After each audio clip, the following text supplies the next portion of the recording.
I chose this because it was a lot of fun. I think the video is hilarious and everyone should experience it once and all the ensuing years of nightmares. Uh,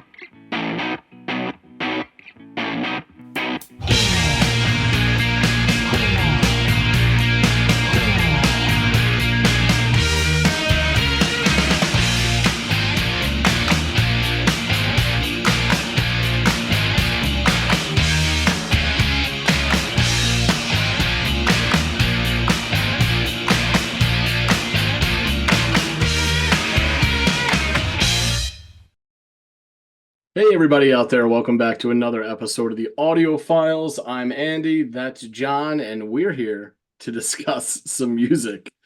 Remind me of Zoidberg, if you're familiar with Futurama. John, what have you got in store for us today, my friend? a little treat, methinks. So the band is called Electric Six. Okay, yeah, I don't. It rings empty to me because I have no idea who that is, but Cool. the name of the track? Uh, Danger! Exclamation mark. High voltage. Danger usually is accompanied with an exclamation point, so that makes sense. All right, danger, high voltage, electric six. That makes sense. Yeah, let me go off, give this thing a listen, and I will come back and let you know my thoughts. Enjoy.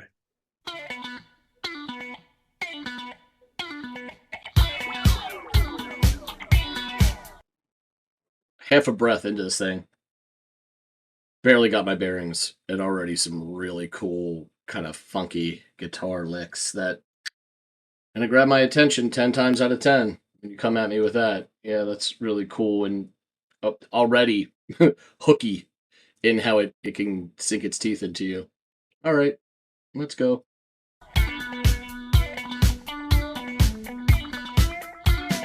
Fire in the disco. Fire in the Taco Bell. Fire in the disco. Fire in the gates of hell.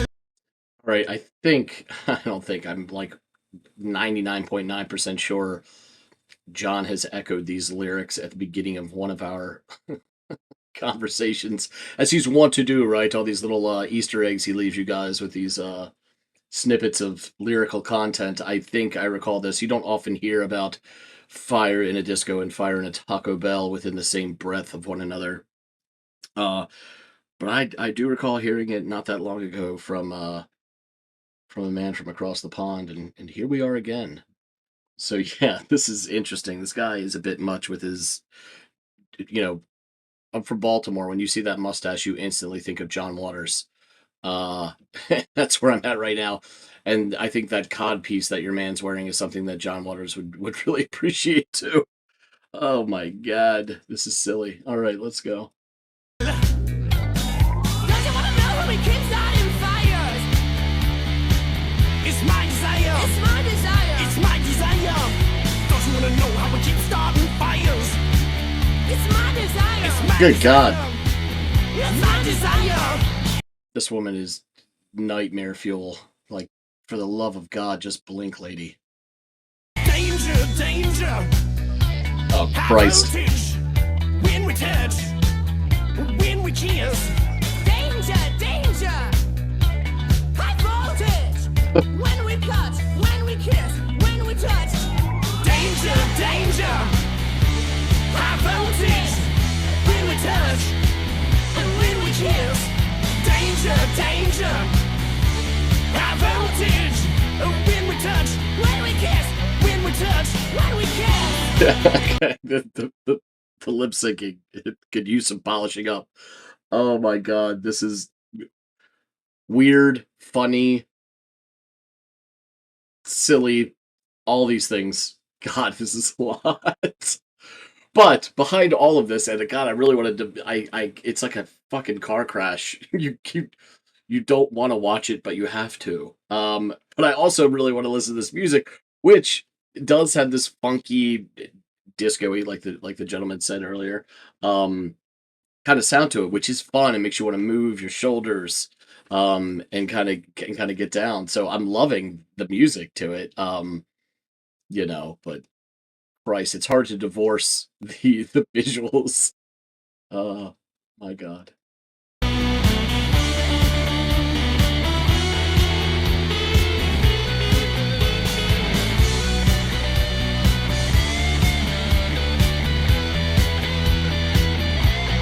It's a nice guitar.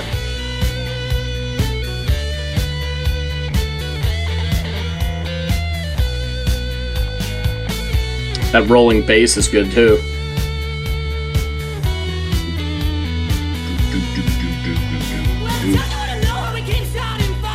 I'm good.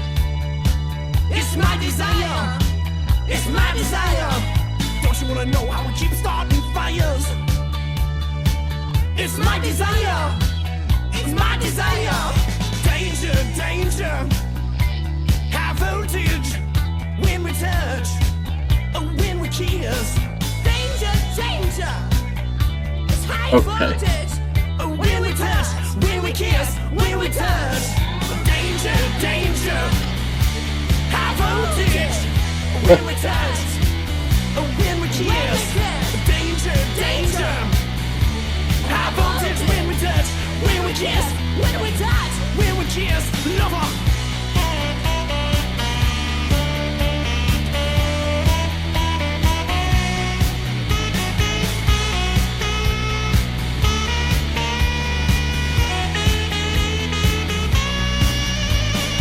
Great saxophone. Fire in the disco. Fire in the Taco Bell. Fire in the disco. Fire in the disco. Fire in the gates of hell. Yeah, gates of hell. Gates of hell. Gates of hell. Gates of hell.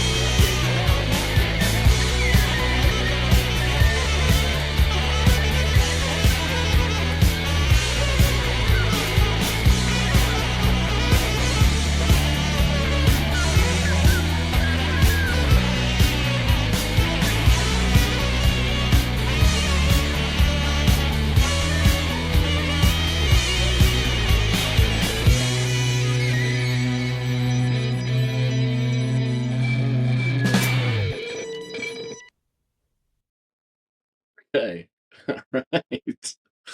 I heard that saxophone. I was like, is that Bleeding Gums Murphy? No, it's Illuminated Tits Murphy, apparently.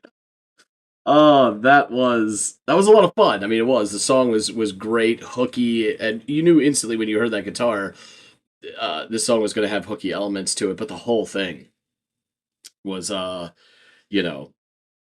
poppy-ish in the way that it just bores into you, and I could find myself bobbing my head to the melodies of this song. I'm sure for days to come. Fun, irreverent, yeah, uh, we've done an array of different kinds of songs, some super serious and meta, and others that definitely are more cut from this cloth. And this is just another one to add to the column. A lot of fun. God, I hope those were actors and not at least that woman was so. It speaks to her acting skills. I'm sure she's not like this out this video, but man, just borderline on seriously like disconcerting and scary. Just with the whole visage of her face and everything. Not to mention the glowing bits here and there. Yeah, that was a lot of fun, and I'd like to know more about this band and if this is like a snippet of what their personality is like and how they sort of come at things. Because if they do, that's kind of refreshing and hilarious. All jokes aside, so good on them. I had fun listening to this song. I can't deny that it's not the greatest song I've ever heard in my life, but it is super fun, and I could definitely find myself listening to this in the future, I'm sure. But I'd like to know more about these guys, this band, this song, and hopefully John can shed light on them and give me a clearer picture of what I'm dealing with here. All right, let's get back to him. Officer Poncherella, he's back. So you've made it out of the manor house in one piece. What did you think of the show? Right. Something else, wasn't it? Eh? Yeah, it was something else. And I have to say, like, there's this thin fine line between being able to really enjoy the song, and I don't just mean enjoy from like I liked his standpoint, but really like experience the song, and the enjoyment of the experience itself of, and just listening to this and sitting down and everything, and firmly the latter was achieved. The former actually kind of took a hit. So it's it was hard to really sink fully into the music in this when I had the visuals going on that I did. Well, okay, Andy. I mean, I just stop you there for a second. So, this song, it is a banger. Don't get me wrong, but I gave you this for two reasons. One of which will become clear soon. The other one was, I think it's one of the greatest music videos of all time. And I think if you haven't seen it, you're missing out on life. And so Yeah, I wanted yeah, to yeah. experience I can it. see why you would have thought that. Yeah, it was quite an experience. Yeah, yeah.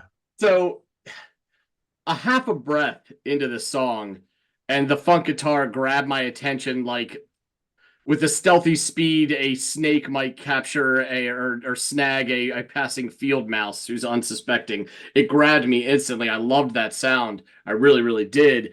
Um, and we are lyrically one line into the song, and I'm already having flashbacks of you're recounting these words at the start of one of our recent videos.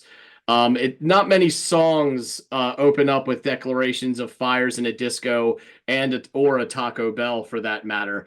So it didn't stand a chance of going by unrecognized. I picked up on that pretty quickly. Um, and I get introduced to this interesting cast of characters in the video, neither of whom are all that great at lip syncing, if I'm going to be completely honest. There were times where like she was saying that his part and his mouth wasn't moving as emphatically as the words are being delivered. And I gotta say, as a child of Baltimore, I really appreciate your man's very thin mustache. It had John Waters written all over it. So yeah, as did just the very ham-fisted sexual innuendos that were. It was so camp, wasn't it? And what I love is it's a bit like Leslie Nielsen's performance in like Naked Gun and all that. Yeah, It's this conviction from people who aren't particularly good at acting or lip syncing, yes. but they have absolute conviction that they're doing the right thing. It's just wonderful to see. Yeah, it's very, very entertaining. That's for sure. Yeah. And your man is this very interesting character. He's really enjoying drawing attention to his codpiece as he exclaims, "Danger, danger." Though if you find your codpiece glowing, you should probably seek some medical attention. I will say that right off the bat. Also, this scary bird, man. This woman is fucking frightening. She's nightmare fuel. With her glowing bust, is just so and there's no blinking. Like her eyes, they're so big and round, and they never blink. It's really unsettling. And you have no idea what's behind those things, other than just insanity. So Certain doom. yeah, she really stole the show. I'm not gonna lie to you. And then it only gets weirder after it's focusing, and focusing on the music that much more difficult. But the saxophone joins in during like the 116 mark, and it's just terrific. It's awesome. The music really is good. It's the whole thing is hooky as shit. I found myself, much to my chagrin, admitting to the fact that this is going to be stuck in my head for days, so it is an earworm. The whole thing is a giant hook, and the visuals are so fun. So there's some really, really good lead guitar work also that kind of takes the baton from the saxophone, and it really does some fun, funky work all over the neck, and just really, really good stuff. Some more just killer Bleeding Gums Murphy sax comes back in around the 233rd mark, and it just sounds terrific. But then I realized, as the visuals would illustrate, that it's not Bleeding Gums Murphy, it's Glowing Tits McGee, who's playing the saxophone, because she's over there wailing on the thing in one scene. I think this might be after they got down off of their also glowing stag, whose undercarriage was showing a little bit of the blink action. God, I wish I had like a stag that I could just ride around town in. Yeah, just hilarious. God, when they're going at each other's gobs, it's just so gross and And disconcerting. it's full. It's Oh, on, isn't it? It's yeah, just yeah. no. This Yeah, isn't like one of those Hollywood where you nestle yeah, next yeah. to the cheek and neck and your back is no. They're in there exchanging DNA, just fever.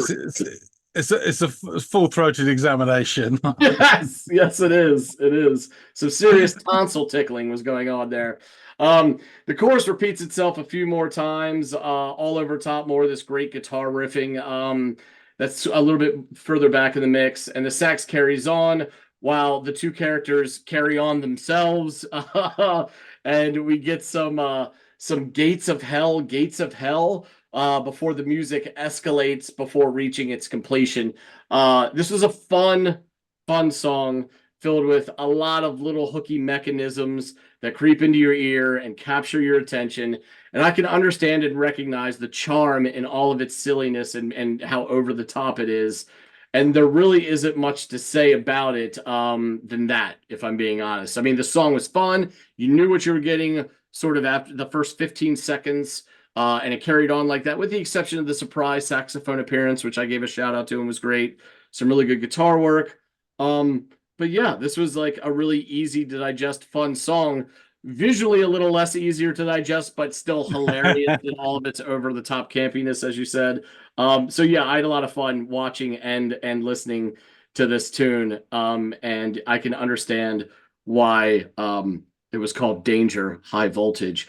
Now, I am curious, these two individuals, do they have any affiliation with the group at all outside of just being funny actors who appeared in their video? He does. I'll get into it.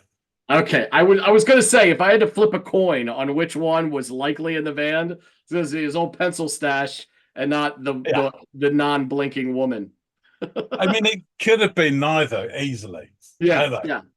There's something sort of off about him as well. But yeah, Yeah. so I chose this because it was a lot of fun. I think the video is hilarious and everyone should experience it once, and all the ensuing years of nightmares. But there's also another reason why I chose this for you, which will a little Easter egg, which I shall reveal to you shortly. Oh, So, okay. Electric Six is an American rock band formed in Detroit, 1996. Oh, They are known for combining elements of comedy rock. Now, comedy rock is it's a fine line sort of thing. This is clearly a band who can play, and they've added this element of comedy on top of it rather than starting as a comedy act and developing musically. So they are, decent. But also they have elements of disco, garage rock, metal, new wave, and punk. Since achieving widespread recognition in 2003 with the singles Danger High Voltage and Gay Bar, they have released 16 studio albums, 4 live albums, and 14 singles. And they're still going to this day, so they're not going anywhere. It actually strikes me that they're American, because Yes. the even, I'm not saying American comedy could definitely, I don't know, she looked English to me. I know that's a weird thing to say when most of our countries got some English in them, so what are you talking about, Andy? But she looked English, and the whole of the setting, this sort of posh fireside, just reminded me of Southern England. The pencil stash, everything, the stag, the paintings, all of it sort of, I thought, Britain for sure. So I'm Detroit of all places. I'm kind of like, what? Are you serious? So each band member, and there's been a revolving cast over the years, they're given a unique stage name. So the lineup has gone many changes over the years, but the co-founder, lead vocalist, and primary songwriter, Pencil Tash, as he called him, is a chap called Tyler Spencer, but he is known as Dick Valentine. And he has been the only constant member. So other members are the role names of the members. The guy playing guitar on this is known as the Rock and Roll Indian. I believe the bass player could have been Serge Jobot. We've also had the Colonel, Davy, Tate Nucleus, ? That's his name. Disco, Smorgasbord, Herb S. Flavorings, and Percussion World, Two-Handed Bob, and Hypercube Bonanza. Those last three are drummers, obviously. I love two-handed. Like that needs to be a designation. Yeah. If it was any more or less than that, then it's worthy of being in the moniker. Yeah. Oh no, Two-Handed Bob. He plays drums, you know. Yeah. The band formed under the name The Wild Bunch, but eventually dropped that name due to pressure from the English trip-hop collective, The Wild Bunch. The members from the Bristol collective eventually formed Massive Attack.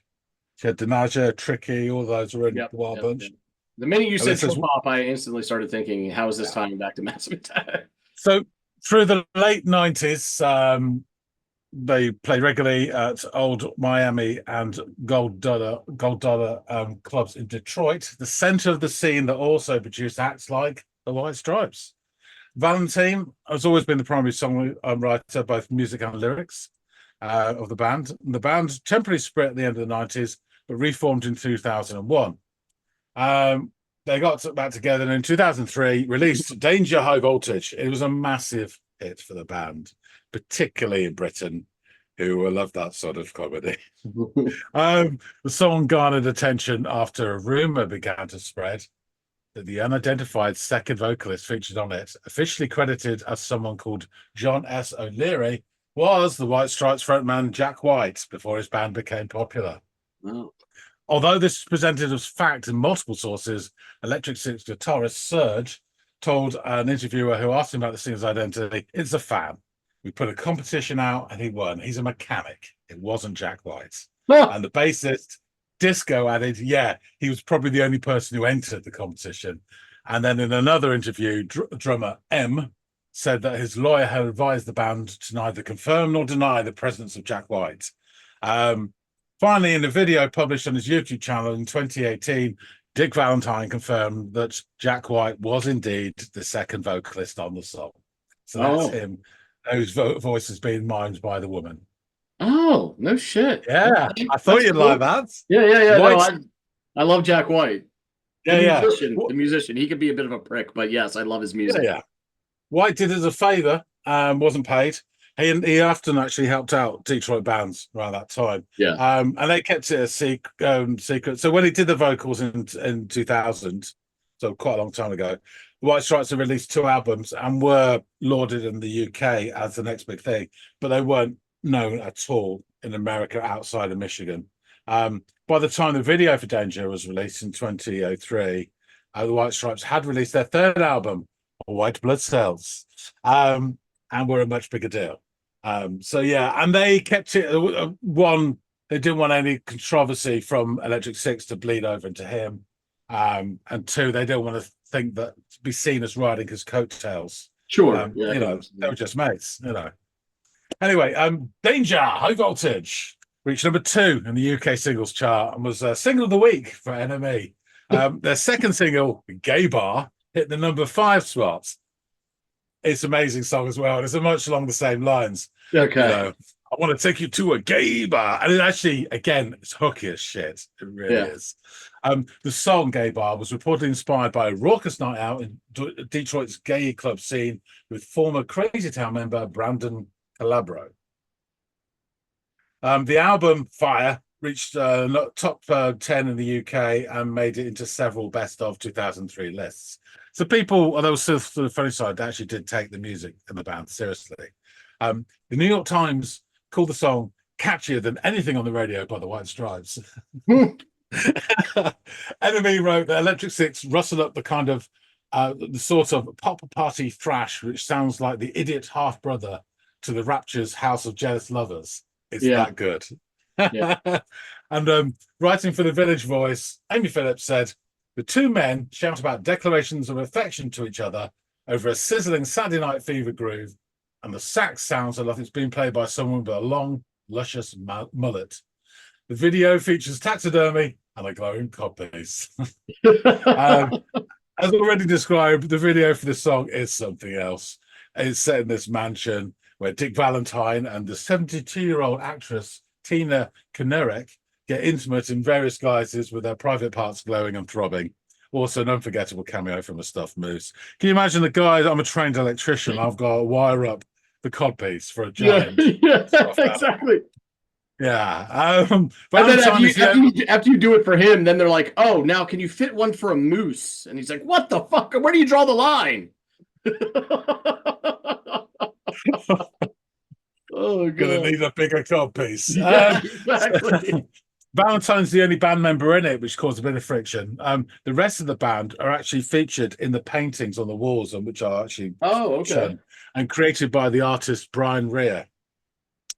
The actress Tina Kenerick was born in London and studied at the Royal Academy of Dramatic Arts, RADA. She was a serious actress, and her classmates included Peter O'Toole, Albert Finney, and Alan Bates. Yeah, So wow. proper. Yeah. Anyway, she died 3 years later after the video was done from breast cancer at her home, which was then in Ontario, Canada. She got to do this before she went off, so fair enough. I just hope that the bra didn't play any part in that, you know, the radiation coming off that thing. Jesus. Yeah. So, not complicated lyrics. Fire in the disco. Fire in the Taco Bell. I love the way it says Taco Bell as well. It's just odd. Fire in the disco. Fire in the gates of hell. Don't you want to know how we keep starting fires? It's my desire. It's my desire. It's my desire. Don't you want to know how we keep starting fires? It's my desire. It's my desire. It's my desire. Danger, danger. High voltage. When we touch or when we kiss. Danger, danger. High voltage. When we touch, when we kiss, when we touch. Tongue action. Danger, danger. High voltage. When we touch and when we kiss. Danger, danger, high voltage. When we touch, when we kiss, when we touch, when we kiss. Instrumental guitar. It is actually a really good instrumental. Yeah. As you quite right said, hooky as hell. Well, do you want to know how it keeps starting fires? It's my desire, my desire. Do you want to know how it keeps starting fires? It's my desire, it's my desire. Danger, danger, high voltage. When we touch, and when we kiss. Danger, danger, it's high voltage. And when we touch, when we kiss, when we touch. Danger, danger, high voltage. When we touch, and when we kiss, danger, danger. High voltage, when we touch, when we kiss, when we touch, when we kiss. Lover! Sax break.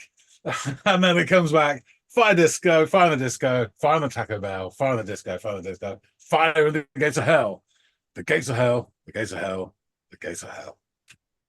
So, some more funny stuff, as you'd imagine from this band. The second album, Sing Your Smoke, was released in 2005. The first single of the album caused some controversy with Queen fans following it was a cover version of the song Radio Gaga. The music video showed Dick Valentine portraying the ghost of frontman Freddie Mercury and performing with a backing band of poodles. Queen drummer Roger Taylor said he was unimpressed with the video, though apparently Queen guitarist Brian May reportedly liked it. Valentine said, some have claimed this video portrays me dancing on Freddie Mercury's grave, but that wasn't the idea. Actually, it's more like we were resurrecting Mr. Mercury for the duration of the song, and his grave is the logical starting point. I guess. Usually where one would go, right? Just stop digging. I guess a video like that can be taken the wrong way, but we haven't looked at it like that. I definitely respect Freddie and his work. Now, critics have termed the band's lyrics as disaffected, angry, ironic, and lustful, expressing macho flippancy and tongue-in-cheek pomposity. Dick Valentine has estimated that, in quotes, 90% of their songs, maybe even higher, are about absolutely nothing. Commenting on their unusual lyrical material while promoting the band's album Switzerland, Valentine said, "For the first time, none of the songs have got the word dance or variation of dance in the title. But fear not.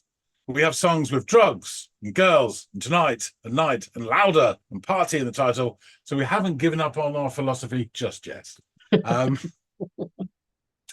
mean, it does sound like fun. Yeah. So, with a constantly rotating carousel of members aiding Mr. Valentine, Dick to his friends, the band are still performing to the present day, with their latest album, Turquoise, released in 2023. Oh, wow. So, yeah, that's Electric Six. A lot of fun. Yes. And I thought the Jack White thing as well was just a nice little Easter egg that to surprise you. And honestly, I don't even know why it didn't dawn on me, but the Rapture thing too is quite evident. Like they could be akin, you know, the same sort of genre of music, and just the things like dance and just the loud manic nature of it all is like, yeah, checks out. Cool. Well, I'll wrap things up. Thanks for checking us out, Andy. Yeah, and fun, man. Folks out there, tell us what you think. There must be some dick lovers out there. Valentine, that is. Please hit the like button and let us know what you think. Drop some comments. I'm really looking forward to some people's comments on this. I can imagine. Yes, please let us know what you think. And if you haven't already subscribed, I don't know what the hell else is going to convince you. Yeah, really. Glowing moose cod pieces aside. Anyway, we do appreciate everybody that subscribes and jumps on board or even on top. That being said, thanks again so much for watching, and we'll see all of you on the next episode of the Audiophiles. See you later, guys.